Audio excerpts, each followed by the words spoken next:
जय महाकाल मेरे प्रिय मित्रों। आज मैं आपको गीता के 13वें अध्याय का महत्व बताने जा रही हूँ।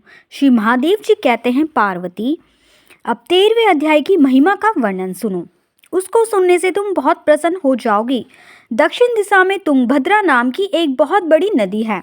उसके किनारे हरिहरपुर नामक रमणीय नगर बसा हुआ है। वहाँ हरिहर नाम से साक्षात भगवान शिव जी विराजमान हैं, जिनके दर्शन मात्र से परम कल्याण की प्राप्ति होती है। हरिहरपुर में हरि दीक्षित नामक एक क्षत्रिय ब्राह्मण रहते थे, जो तपस्या और स्वाध्याय में संलग्न तथा वेदों के परम विद्वान थे।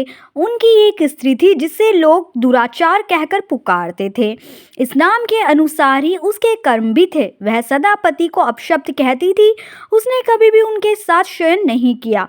पति से संबंध रखने वाले जितने लोग घर पर जाते, उन सबको डांट फटाक कर भगा देती थी और स्वयं व्यक्तिचारियों के साथ रमण किया करती थी। एक दिन नगर को इधर उधर आते जाते हुए लोगों से भरा देख उसने निर्जन तथा दुर्गम वन में अपने लिए संकेत स्थान बना लिया। एक समय रात में किसी कामी को ना पाकर वह घर के किवाड़ खोल नगर से बाहर संकेत स्थान पर चली गई। वह काम के वशीभूत होकर एक एक कुंज में तथा प्रत्येक वृक्ष के नीचे जा जाकर किसी प्रीतमय की खोज करने लगी, किंतु उन सभी स्थानों पर उसका परिश्रम व्यर्थ गया। उसे प्रीतमय का दर्शन नहीं हुआ। तब उस वन में नाना प्रकार की बातें कहकर विलाप करने लगी। चारों दिशाओं में घूम घूम कर विलाप करती हुई उस स्त्री की आवाज़ सुनकर कोई सोया हुआ बाघ जाग उठा और उस स्थान पर पहुंचा जहां वह रो रही थी। उधर वह भी उसे आते देख किसी प्रेमी आशंका से उसके सामने खड़ी होने के लिए ओट से बाहर निकल आई। उस समय व्याध ने आकर उसे नाखूनों के प्रहार से पृथ्वी पर गिरा दिया।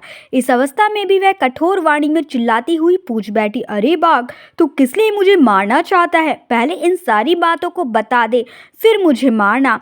उसकी यह बात सुनकर व्याध हंसता हुआ बोला, दक्षिण देश में मलापहा नामक एक नदी है। उसके तट पर मुनिपर्णा नगरी बसी हुई है। वहाँ पंचालिंग नाम से प्रसिद्ध साक्षात भगवान शंकर निवास करते हैं। उसी नगरी में ब्राह्मण के रूप में रहता था। नदी के किनारे अकेला बैठा रहता और यज्ञ के अधिकारी नहीं है। उन लोगों से भी यज्ञ कराकर उनका अन्न खाया करता था। इतना ही नहीं, धनलोभ में से सदा अपने देवपाट के फल को बेचा करता था। मेरा लोभ यहाँ तक बढ़ गया कि अन्य भिक्षुओं को गालियाँ देकर हटा देता और स्वयं दूसरों को नहीं देने योग्य धन भी दिए बिना ही हमेशा लिया करता था। ऋण लेने के बहाने में सब लोगों को छला करता था। समय व्यतीत होने पर बूढ़ा हो गया। मेरे बाल सफ़ेद हो गए, आंखों से सूझता ना और मुंह के सारे दांत गिर गए। इतने पर भी मेरी दान लेने की आदत नहीं छूटी। परवाने पर दान के लोभ में से हाथ में कुछ लिए तीर्थ के समीप चला गया। तत्पश्चात जब मेरे सारे अंग शिथिल हो गए, तब एक बार मैं कुछ धूत ब्राह्मणों के घर पर मांगने खाने के लिए गया। उसी समय मेरे पैर में कुत्ते ने काट लिया। तब मूर्छित होकर क्षण भर में पृथ्वी पर गिर पड़ा। मेरे प्राण निकल गए। उसके बाद मैं इसी व्याध योनि में उत्पन्न हुआ। तब से इस दुर्गम वन में रहता हूँ तथा अपने पूर्व पापों को याद करके कभी धनिष्ठ महात्मा, यति, साधु पुरुष तथा स्त्रियों को नहीं खाता। पापी, दुराचारी तथा उल्टा स्त्रियों को भी नहीं अपना भक्ष्य बनाता हूँ। अतः उल्टा होने के कारण तुम अवश्य ही मेरा ग्रास बनेगी। यह कहकर वह अपने कठोर नखों से उसके शरीर के टुकड़े टुकड़े करके खा गया। इसके बाद यमराज के दूत उस पापनी को सम्मयनीपुरी में ले गए। यहाँ यमराज की आज्ञा से उन्होंने अनेकों बार उसे निष्ठा, मूत्र और रक्त से भरे हुए भयानक कुंडों में गिराया।